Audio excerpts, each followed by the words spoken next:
kontra dengan putusan Hakim Tunggal Eman Sulaiman yang menyatakan bahwa penetapan status tersangka Peggy Setiawan tidak sah dan batal demi hukum, praktisi hukum Rasman Arif Nasution secara terbuka memberikan kritikan tajam untuk Hakim Tunggal Eman Sulaiman. Rasman Arif Nasution menilai bahwa putusan Hakim Tunggal Eman Sulaiman tidak berdasar dan bertentangan dengan peraturan Mahkamah Agung. Meski memiliki opini yang berbeda dengan sebagian besar pihak, Rasman Arif Nasution tampak yakin dengan opininya.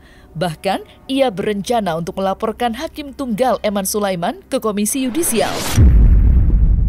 Untuk mengetahui beberapa kritikan tajam yang diungkapkan sang praktisi hukum tersebut, maka inilah 5 kritik tajam Rasman Arif Nasution yang tak terima Hakim Eman Sulaiman beri keadilan pada Peggy Setiawan. Versi Cumi Top 5.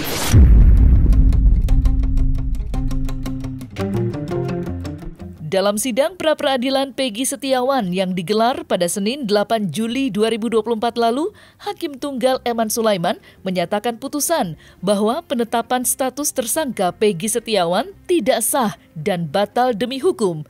Dikarenakan Polda Jawa Barat tidak memberikan surat pemberitahuan terlebih dulu dan langsung menetapkan Peggy Setiawan sebagai tersangka dalam kasus Vina Cirebon.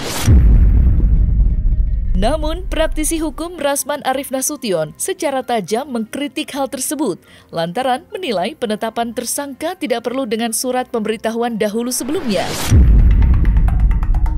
Saya menghimbau, saya berharap agar satu, Polda Jawa Barat. Apakah itu melalui tim kuasa hukumnya, karena saya dengar akan ada tim hukum yang nanti juga akan diramu, akan dijelaskan oleh Bu Elsa, bahwa kita harus menguji poin atau PowerPoint yang diajukan atau yang disampaikan dalam pertimbangan oleh Hakim Tunggal, yaitu tentang DPO, itu kan daftar pencarian orang. Kalau bahasa Inggrisnya wanted. Dan DPO ini jelas menurut aturan hukum yang kita pahami, menurut SOP, menurut Perkaba, menurut Perkap, Perpol, diatur DPO adalah tersangka. Belum pernah saya dengar seorang DPO tidak tersangka. Yang saya tahu DPO tersangka. Tapi Hakim Eman Sulaiman mengatakan DPO dipanggil dulu 3 kali, Kak. Pakai surat 1, 2, 3, tidak, baru tangkap. Sejak kapan DPO dipanggil dulu? Ya jelas kita nggak bisa membantah apa yang diputuskan hakim. Ini salah prosedur, semuanya salah gitu kan. Tidak cukup bukti, berarti dia tidak profesional gitu kan. Saya berkali-kali katakan, kenapa CCTV tidak dibuka, kenapa HP tidak dibuka. Itulah yang alat bukti yang bisa dijadikan alat bukti tidak terbantahkan, yaitu alat bukti saintifik gitu. Nah, tapi sampai hari ini nggak dibuka gitu. Kalau dibuka kan bisa kelihatan siapa yang terekam di situ. Alasan di pengadilan tahun 2017 ya kalau nggak salah, bahwa itu tidak bisa dibuka karena Cirebon nggak bisa. Lah kan ada Bandung. Kalau Bandung nggak bisa kan ada Jakarta. Jakarta nggak bisa ada luar negeri gitu. Kemudian HP juga nggak dibuka karena dari HP itu bisa bersuara. Siapa saja pelakunya, apa pembicaraan Vina, apa pembicaraan siapa Eki sebelum dia meninggal, itu bisa terungkap gitu. Tapi sayang itu nggak diungkap, berarti mereka tidak profesional. Dalam pertimbangan putusan itu, pertimbangan hukum ya, putusan pra-peradilan itu ya, ada 2 unsur yang harus dipenuhi sebelum Peggy Setiawan itu ditetapkan DPO ya. 1, Peggy Setiawan harus tersangka sebelum ditetapkan DPO. Yang kedua, Peggy Setiawan harus dipanggil lebih dari 3 kali dalam peraturan Kapolri tersebut. Nah, faktanya penyidik dalam jawabannya maupun dalam pembuktian tidak mampu membuktikan bahwa Peggy Setiawan ini sudah ditetapkan sebagai tersangka. Tidak mampu.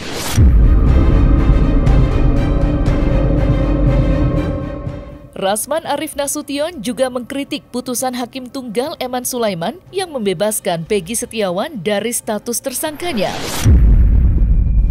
Menurut Rasman Arif Nasution, putusan Hakim Tunggal Eman Sulaiman yang menyatakan bahwa penetapan status tersangka Peggy Setiawan tidak sah dan batal demi hukum, serta sudah terkunci, atau Peggy Setiawan tidak akan bisa kembali ditetapkan menjadi tersangka, sangatlah tidak logik atau tidak masuk akal. Lantas, apa alasan Rasman Arif Nasution memiliki opini bahwa putusan tunggal Hakim Tunggal Eman Sulaiman tidak masuk akal? Ada 9 poin yang menjadi amar putusan. Dan dari 9 ini, saya sudah jelaskan dan saya pertegas lagi. Ada 2 yang sangat-sangat tidak menurut saya logik. Tidak logik dan kontraproduktif. Pertama, menyatakan tidak sah. Poin 5 ya. Menyatakan tidak sah segala keputusan atau penetapan yang dikeluarkan lebih lanjut oleh termohon yang berkenaan dengan penetapan tersangka atas diri pemohon oleh termohon. Apa urusannya? Hakim Eman Sulaiman sudah mengunci. Kalau mengacu kepada poin 5 amar putusan pra peradilan ini, jelas tidak bisa karena sudah terkunci. Jadi ya, tidak sah segala keputusan atau penetapan yang dilakukan oleh penyidik berkaitan dengan berkenaan dengan penetapan tersangka, itu tidak sah. Silakan saja kalau nggak percaya. Penyidik melakukan penyidikan menetapkan tersangka Peggy Setiawan, kemudian kami ajukan pra peradilan menggunakan poin 5 amar putusan ini, pasti dikabulkan lagi. Menurut saya, putusan ini sangat tidak logik. Bagaimana mungkin putusan yang sudah dibuat hari ini mengikat bagi yang berikutnya? Yang saya tahu final and binding, iya. Apa logika hukumnya? Saya buka peraturan Mahkamah Agung nomor 4 tahun 2016 tentang larangan peninjauan kembali putusan pra peradilan. Di bab 2 objek dan pemeriksaan pra peradilan, pasal 2 ayat 1 tentang objek pra peradilan, sah dan tidaknya penangkapan, ganti rugi dan lain-lain pemeriksaan pra peradilan. Ayat 3, putusan pra peradilan yang mengabulkan permohonan tentang tidak sahnya penetapan tersangka tidak menggugurkan kewenangan penyidik untuk menetapkan yang bersangkutan sebagai tersangka lagi setelah memenuhi paling sedikit 2 alat bukti yang baru dan sah dan berbeda dengan alat bukti yang sebelumnya. Maka putusan Hakim Eman Sulaiman ini kontraproduktif dengan ini kan Kak?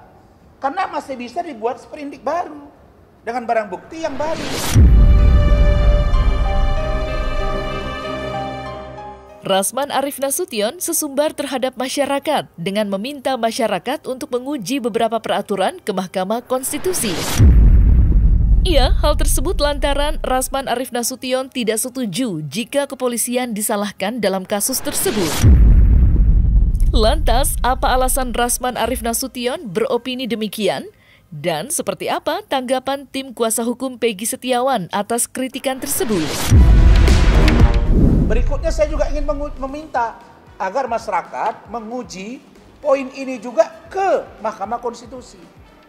Supaya jelas. Kemudian kita ingin tahu kedudukan Perpol, kedudukan Perkap, Peraturan Kapolri, kedudukan Perkaba, Peraturan Kabar Eskrim, ini disesuaikan. Karena setahu saya, Perkap, Perpol, Perkaba itu internal Polri.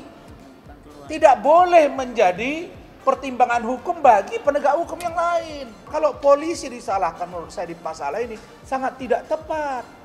Kenapa? Masa iya polisi saja? Kan ada jaksa juga. 2016. Kan ada hakim juga. 2016. Masa ditimpakan? Saya tidak setuju. Maka saya katakan Pak Kapolri jangan buru-buru. Masa iya mantan petinggi Mabes Polri, kemudian jenderal, mengatakan kalau saya Kapolri, saya copot Kapoldanya, saya copot Dirkrimumnya. Pak Dirkrimum itu dengan Pak Kapolda itu orang baru, Bapak.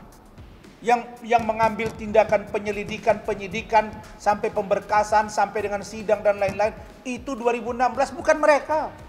Mereka telah melakukan tugas putusan dari Mahkamah Agung yang ingkrah, 3 orang, mengkerucut ke 1 nama. Maka tolong Pak, jangan terpengaruh dengan hal yang begini. Kita dengan Bu Elsa dan kawan-kawan akan tetap berdiri tegak untuk bagaimana hukum tegak lurus, dan Polri kita dorong untuk melakukan tugas tanpa intervensi siapapun. Ini boleh dilakukan atau dibuka lagi ya untuk penyidikan, untuk menuntaskan kasus Pina Eki ini. Tetapi bukan untuk mentersangkakan Peggy Setiawan klien kami. Karena untuk mentersangkakan Peggy Setiawan klien kami itu sudah terkunci dalam amar putusan nomor 5.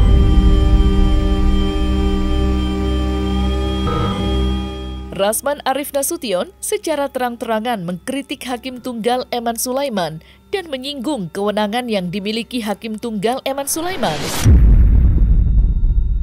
Menurut Rasman Arief Nasution, Hakim Tunggal Eman Sulaiman telah melampaui kewenangannya dengan mengeluarkan putusan terhadap pra-peradilan Peggy Setiawan. Namun, hal tersebut nyatanya mendapat kritik lain dari ex-Kabareskrim Polri, Susno Duaji. Lantas seperti apa kritik Rasman Arief Nasution? Dan seperti apa respon menohok Susno Duaji? Jadi hakim bukan segala-galanya, Bapak. Hakim juga bisa kita duga punya muatan. Hari ini Indonesia, negara Republik Indonesia ini sudah sulit kita mempercayai kulluhum ajma'in. Seluruhnya. Tidak. Pengacara ada yang ditangkap, ada yang masuk penjara, ada obstruction of justice, ada penyuapan, ya kan Kak? Polisi juga ada, jaksa juga ada, hakim juga ada. Jadi saya, ya kan Kak? Jadi saya tidak serta-merta mempercayai bahwa hakim ini adalah orang yang paling jujur. Tidak juga, karena bercermin dari potret hukum hari ini. Tetapi karena ini kewenangan dari hakim, monggo. Tapi tolong Pak Hakim, jangan melampaui kewenangan. Karena itulah kita akan mengambil sikap melaporkan ke Komisi Yudisial. Kita harus optimis ya. Kalau kita pesimis maka tidak akan tercapai. Ya buktinya hampir 90% netizen dan citizen kompak gitu kan. Di dalam menyatakan bahwa Peggy tidak bersalah. Dan ternyata bukan hanya suara netizen tapi terbukti di pengadilan memang tidak bersalah gitu. Jadi kita harus optimis seperti sekarang terhadap hal-hal yang kita anggap salah, yang kita anggap tidak benar, yang kita nilai itu bertentangan dengan kebenaran dan keadilan, ya seluruh rakyat Indonesia harus bersuara. Ya kalau tidak, siapa lagi gitu kan yang akan menyuarakan kebenaran dan keadilan ini? Kita. Jadi bukan apakah masih optimis, harus optimis. Rasman Arief Nasution menyatakan bahwa putusan Hakim Tunggal Eman Sulaiman tidak dapat menyelesaikan permasalahan yang ada. Ia menilai justru dengan putusan tersebut nantinya akan menimbulkan masalah baru. Terlepas dari hal tersebut, Rasman Arief Nasution juga mengkritik Peggy Setiawan yang saat ini aktif roadshow ke beberapa stasiun televisi setelah dinyatakan bebas. Lantas, seperti apa kritik tajam Rasman Arief Nasution atas itu semua? Sejak diputuskan pada hari Senin kemarin, siang selesai, malamnya sekitar jam 10 dibebaskan Peggy-nya, lalu kemudian Selasa itu ada acara di kediaman beliau, di sana disambut oleh masyarakat. Dan hari ini Peggy Setiawan tuh roadshow kemana-mana. Pergi ke TV A, TV B, TV C. Nah, ini pertanyaan besar bagi saya. Ada apa? Baru kali ini saya lihat ada putusan pra-peradilan dan orang yang menang itu roadshow kemana-mana. Kalau memang ini pure untuk kepentingan pribadi seorang Peggy Setiawan, cukuplah sampai di situ Kak. Ini menghadiri beberapa TV-TV. wawancara TV. Salahkah itu? Tidak. Tapi kita melihat bahwa dugaan saya bahwa ini ada dugaan yang memboncengi dan depolitisasi untuk mengganggu keberadaan petinggi Polri, kok kayaknya saya hampir yakin. Nah karena itu saya mulai mengamati, ada apa ini dengan seorang Peggy Setiawan. Ketika dialog hari Selasa itu di salah satu TV swasta, ketika diwawancarai oleh hostnya, itu saudara Peggy mengakui bahwa dia salah satu pendukung sepak bola, termasuk nama orangnya gitu.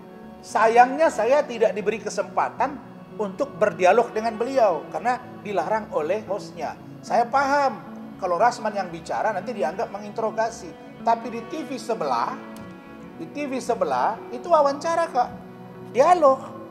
Nah ada kesempatan narasumber tuh dialog. Nah saya sebenarnya pingin saya tanya misalnya kenapa ada tato, untuk apa tato itu dibuat, kenapa dihapus. Kemarin katanya dibuat tato 2015, kenapa 2016 baru dihapus? Benar nggak pencinta bola? Benar nggak pendukung Persija? Boleh dong. Kenapa diganti nama jadi Robi? Tahu nggak dia kalau bapaknya kawin lagi? Tahu nggak dia kalau misalnya bapaknya mengganti nama? Nah, kira-kira begitu Kak. Karena ini memang bukan materi perkara. Makanya kalau saya katakan dari awal bahwa putusan Hakim Eman Sulaiman ini sangat-sangat tidak cermat dan tidak menyelesaikan masalah.